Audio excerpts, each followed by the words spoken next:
آئے روز ہم social media پر ایسی ویڈیوز دیکھتے ہیں جو بچے بنا رہے ہیں، اور بچے حیا سے بالکل عاری باتیں کر رہے ہیں، ننگی باتیں ہو رہی ہیں، حیا کا جن باتوں سے دور دور تک کوئی تعلق نہیں ہے۔ چھوٹے چھوٹے بچے شادی کر کے دکھا رہے ہیں، شادی کی باتیں ہو رہی ہیں، طلاق کی باتیں ہو رہی ہیں، اور لوگ اس کے اوپر ہنس رہے ہیں، سمجھ رہے ہیں کہ بڑا اچھا کام کر رہے ہیں بچے۔ اللہ کے بندو، اسلام حیا کا دین ہے، اس کے اندر سارے کا سارا دین حیا والا دین ہے، اور ہمارے پیارے نبی صلی اللہ علیہ وسلم کواری لڑکیوں سے بھی زیادہ حیا کرنے والے تھے۔ آپ نے کبھی زندگی کے اندر تاریخ پوری اٹھا کر دیکھ لیں، اور پیارے نبی علیہ الصلوۃ والسلام کی سیرت طیبہ کو پڑھ لیں، احادیث کو پڑھ لیں، پیارے نبی علیہ الصلوۃ والسلام کی زبان سے کبھی فوش کلامی کا کوئی تصور بھی نہیں کر سکتا۔ آپ نے کبھی ایسا کیا نہیں ہے، اور آپ نے امت کے لوگوں کو بھی یہی سکھلایا ہے۔ اور آپ علیہ الصلوۃ والسلام نے یہ بات بتائی ہے، ان مما ادرک الناس من کلام النبوۃ الاولی اذا لم تستحی فاصنع ما شئت۔ یہ صرف ہماری امت کی بات نہیں ہے، پہلی تمام امتوں کے اندر یہ بات مشترک رہی ہے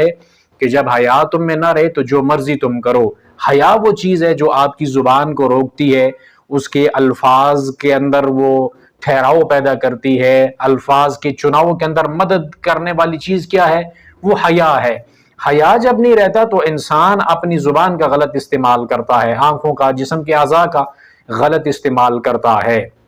تو یہ جتنی بھی ویڈیوز ہیں، یہ جو معاملات ہو رہے ہیں، یہ کون سکھا رہا ہے ان کو؟ ظاہر بچے تو ان چیزوں سے ناواقف ہیں، ان کو بڑے لوگ سکھا رہے ہیں، اور ان کے اوپر خوش ہو رہے ہیں، ویوز مل رہے ہیں، لائکس مل رہے ہیں۔ یہ گناہ جاریہ آپ اپنے پیچھے چھوڑ کر جا رہے ہیں، بچوں کی زندگی کو آپ تباہ کر رہے ہیں، اور آپ ان کو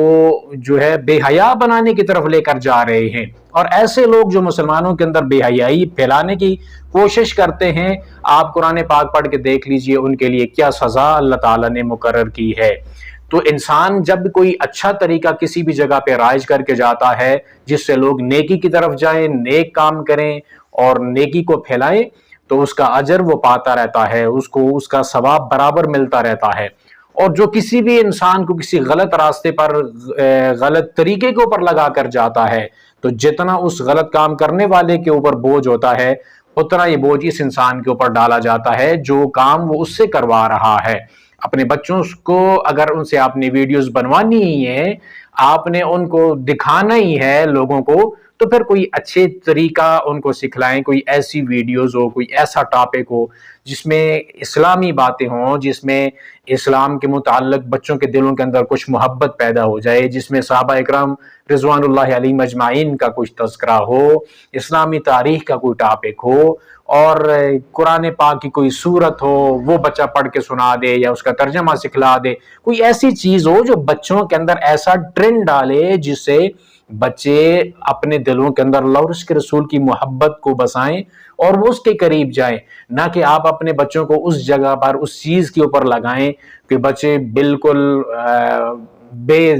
دھڑک ایسی باتیں منہ سے نکال رہے ہوں کہ جو باتیں کرتے ہوئے ایک بڑا آدمی بھی شرماتا ہے، جس سے ایک بہت فری قسم کی جہاں محفل ہو رہی ہوتی ہے دوست احباب کی، وہاں پہ بھی اس طرح کی باتیں لوگ کرتے ہوئے شرماتے ہیں، جس طرح کی یہ باتیں بچے ویڈیوز کے اندر سر عام بے دھڑک کر رہے ہیں، اور اس کے اوپر کسی طرح کو کوئی ملال نہیں ہے، بلکہ اس کے اوپر فخر کیا جا رہا ہے۔ تو ان کاموں کے اندر بچوں کو نہ لگائیے، جو کام یہ آپ کرنے لگ پڑے ہیں اور اس کی طرف آپ بچوں کو لگا رہے ہیں، یہ ان کے مستقبل کے حوالے سے بالکل بھی درست نہیں ہے، معاشرے کے حوالے سے بھی بالکل درست نہیں ہے۔ حیا جو ہے یہ بہت اچھی چیز ہوتی ہے، اور اسی حیا کے ساتھ ہی دین کی خوبصورتی ہے۔ یہ نکل جائے تو انسان بہت سارے معاملات کے اندر اتنا آگے چلا جاتا ہے کہ اس کے پیچھے کی کوئی راہ واپس نہیں آتی۔ اور پھر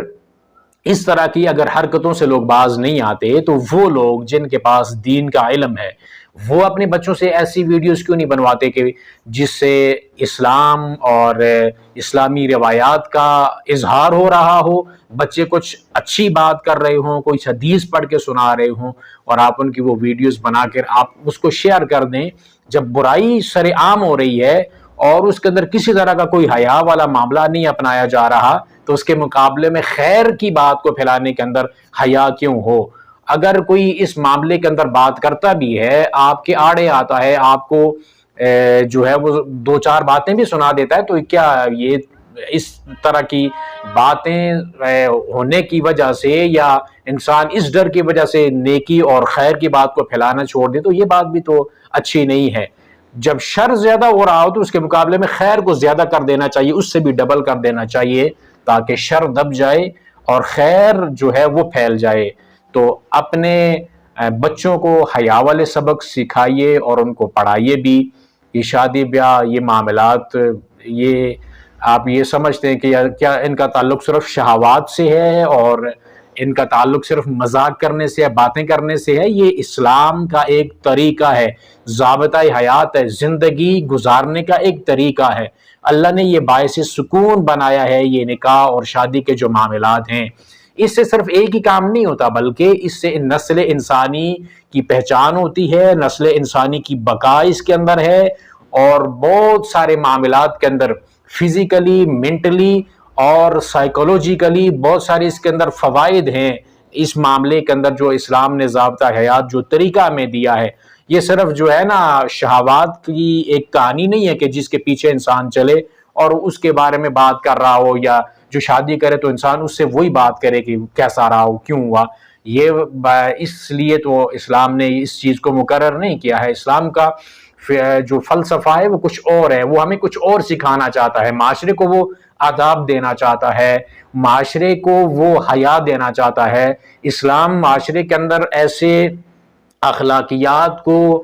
پروموٹ کرنے کے لیے آیا ہے، لوگوں کے درمیان ایسی عادتیں ڈالنے کے لیے آیا ہے کہ جن عادتوں کی وجہ سے معاشرہ جو ہے وہ بالکل پرسکون زندگی بسر کرے، جہاں پہ ہر انسان کی عزت بھی محفوظ ہو، جان بھی محفوظ ہو، مال بھی محفوظ ہو۔ تو جب زبانیں بالکل بے لگام ہو جائیں تو پھر ایسے حالات کے اندر بہت ہی جو ہے وہ اس کا جو نتیجہ ہوتا ہے وہ اچھا نہیں ہوتا پھر کسی بھی حساب سے۔ تو حیا جو ہے وہ ہمیں اپنے اندر خود پیدا کرنے کی ضرورت ہے، پھر اپنے بچوں کے اندر بھی وہ حیا والا سبق ڈالنے کی ضرورت ہے، پھر معاشرے کے اندر جو یہ اگر کوئی برائی سر اٹھا رہی ہو تو بجائے اس کے کہ ہم اس کے معاون بن جائیں اور اس کو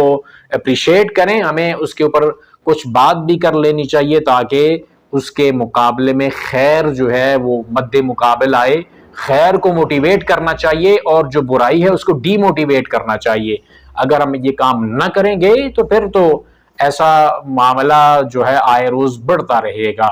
تو اللہ کے بندوں، سب سے زیادہ ہمیں اللہ تعالیٰ کا خوف کرنے کی ضرورت ہے۔ اللہ کا خوف ہی انسان کو سیدھی سمت کے اوپر اور سیدھی راہ کے اوپر چلانے والی چیز ہے۔ تو اس کے اندر حتی الوسع انسان کو اپنی اصلاح کی کوشش کرنی چاہیے۔ نتیجہ ہمارے اوپر نہیں ہے، ہمارا جو کام ہے، علماء کرام کا جو کام ہے، خیر کے پھیلانے والے لوگوں کا جو کام ہے، وہ یہ ہے کہ آپ ان علیک الا البلاغ، آپ کے اوپر پہنچا دینا ہے، پیغام آپ ڈیلیور کر دیجئے۔ آگے کوئی مانتا ہے یا نہیں مانتا یہ اس کی اپنی مرضی ہے۔